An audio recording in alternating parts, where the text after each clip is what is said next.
En mathématiques géométrie, nous allons voir les droites perpendiculaires. Qu'est-ce que des droites qui sont perpendiculaires?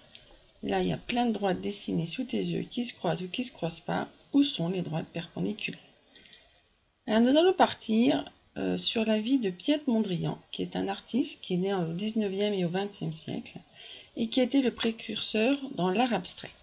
Qu'est-ce qu'il a fait? Il a pris un plan de New York, une partie du plan de New York, là, qui est sous tes yeux. Tu pourrais faire la même chose avec une partie du plan de Lyon, notamment autour de l'école. Et puis il a pris des couleurs, jaune, rouge, bleu, et il a retracé chaque ligne, ou certaines du moins, rue de New York. Ça a donné ça. Voilà. Et tu vois, en vert, moi j'ai tracé un trait sur une des rues de New York. Et puis après, il a enlevé le plan de New York. Ça donne ça. Que remarques-tu comme propriété géométrique entre ces droites?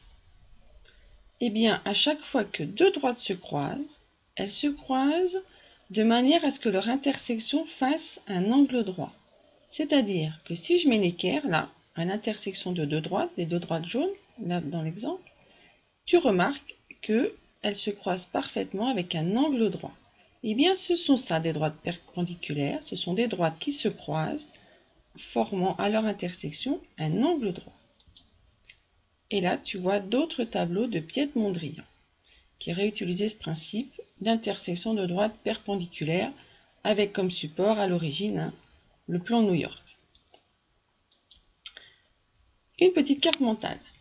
Qu'est-ce que des droites perpendiculaires? Tu as vu que j'ai écrit le mot perpendiculaire d'une drôle de manière, en script, en exagérant la lettre L, là, en rouge, mais qui te fait peut-être avoir un petit moyen mnémotechnique pour te rappeler que perpendiculaire, ça veut dire que les droites se croisent à angle droit.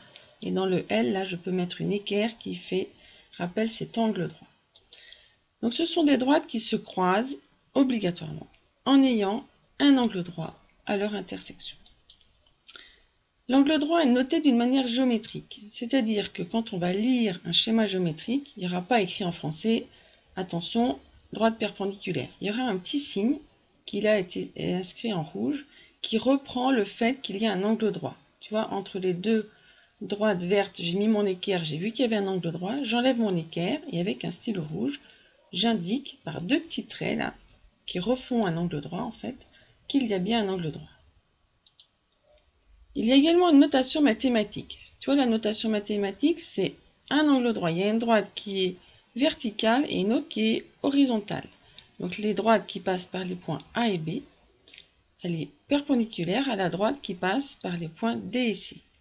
Ou alors la droite notée E est perpendiculaire à la droite notée F. Et donc, on a bien retenu que pour avoir des droites perpendiculaires, il faut obligatoirement un angle droit à l'intersection de ces deux droites.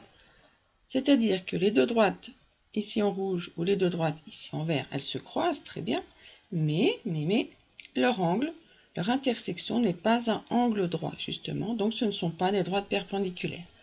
Voilà, j'espère que tu as bien tout compris sur comment reconnaître des droites perpendiculaires, sinon tu peux revoir la capsule.